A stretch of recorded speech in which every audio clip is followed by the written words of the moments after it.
Number 7. Death March to the Parallel World Rhapsody. Satu was just your average overworked programmer until a late-night bug test went boom, and suddenly he's reborn in a fantasy world with enough power to make gods cry. One meteor shower spell later, every monster in a 5-mile radius is gone, and Satu's looking at his level like, was that supposed to happen? Internally, he just wants a peaceful life, maybe a nap and some curry. But this world doesn't do chill. Every town he visits, another girl joins his accidental harem. Beast girls, mages, elves, you name it. While heroes are out there screaming about destiny, Satu's busy opening food stalls and inventing Wi-Fi with magic. The man's overpowered but emotionally underpaid, stuck babysitting a party of adventurers who think he's secretly a god. And the romance? Slow-cooked like his soup, awkward like a confession scene that got patched mid-update. He treats everyone kindly, but the girls see him like the last piece of cake at a royal banquet. Still, beneath all the chaos, there's warmth. He builds not just a team, but a family. Sato may act clueless, but deep down, he's carrying the dream every Isekai fan has ever had. Be OP, be humble, and cook your way through world domination. This is Emeverse Anime. Watch this video to the end and hit that subscribe button now. Number 6. The wrong way to use healing magic. Usato thought he was just tagging along when his 2 classmates got summoned as heroes. The universe said, "Surprise! You too." Except his gift isn't swordsmanship or holy light. It's healing. Sounds lame, right? Except Usato's version of healing looks like a full-body workout gone wrong. He trains by getting punched, thrown, and occasionally punted across mountains by his mentor Rose, a woman so terrifying she makes demons reconsider their career choices. Internally, Usato's screaming, "Why am I the one bleeding if I'm the healer?" But the harder he suffers, the stronger he becomes. Soon he's charging into battle like a one-man ambulance service with a death wish. Heals people by slamming fists of recovery into their ribs. His kindness is as dangerous as his training. And then there's Amako, the beast girl who sees his madness and quietly falls for the heart behind the bruises. Their chemistry? Pure trauma bond, but cute. Through laughter, exhaustion, and sheer insanity, Usato transforms from reluctant sidekick to an unstoppable force of empathy and violence. The romance isn't fireworks, it's gentle smiles between life and death missions, small moments that whisper louder than confessions. He's the healer who saves the world the wrong way, by breaking every bone in the right places. Number 5. The 8th son? Are you kidding me? Wendelin woke up in a world where his biggest superpower wasn't magic, it was surviving poverty. Being the 8th son in a broke noble family basically meant good luck, don't starve. His brothers were useless, his dad was broke, and dinner looked like a medieval fasting challenge. But fate decided to give him a little upgrade. Hidden, busted level magic. One spark, one accidental spell, and boom. Kid goes from peasant tier to walking economic miracle. Inside, Wendelin's just praying for stability and maybe a quiet life. Outside, he's collecting royal attention, church favor, and a growing list of admirers. The guy's trying to balance love, money, and politics, while everyone around him is busy plotting. The romance hits different, simple, genuine, and oddly adult.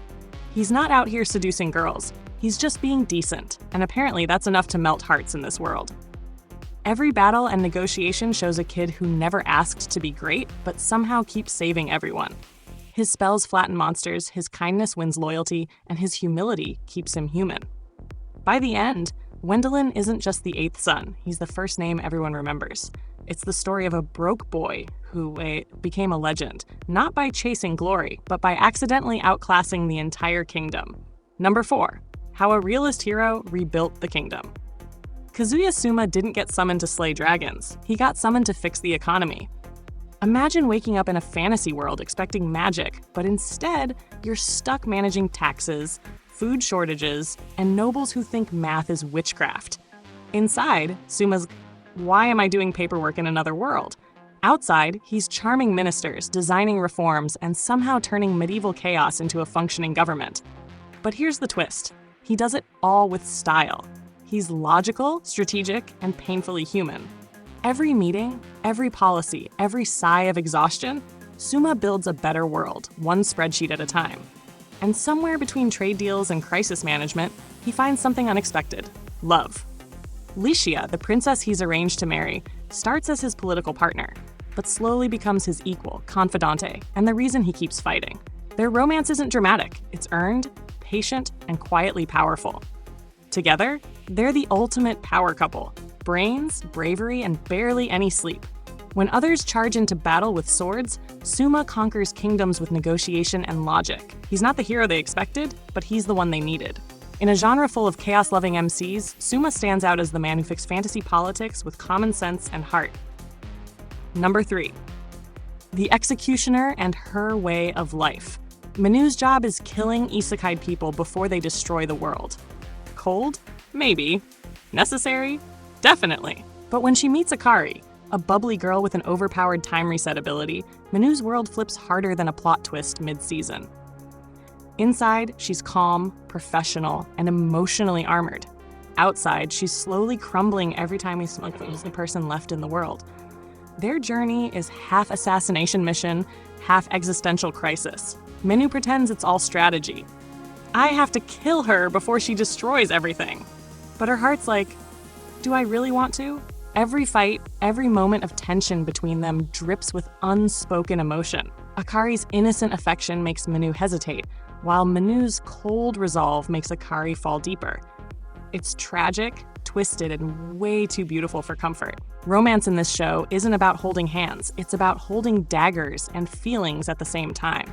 Minu's strength isn't just in combat, it's in enduring her own guilt and yearning. And when you realize Akari knows more than she lets on, that's when the heartbreak really starts. It's a love story disguised as a death mission, where affection and fate are on a collision course. Number 2. Am I actually the strongest? Heart Zenfis wanted a quiet life. Too bad he was born with magic so broken it makes the laws of physics look like bad fan fiction.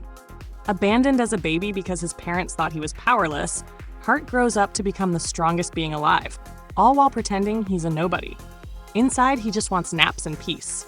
Outside, he's out here casually soloing monsters, saving kingdoms, and unintentionally building a fan club of loyal weirdos. His inner monologue is pure gold. If I ignore the problem, maybe it'll go away. Spoiler, it never does. Every time he tries to relax, another villain or royal scheme shows up, and he's forced to flex again. His life is a never-ending comedy of misunderstandings and accidental heroism. And the romance? Light, playful, and filled with, wait, she likes me, energy.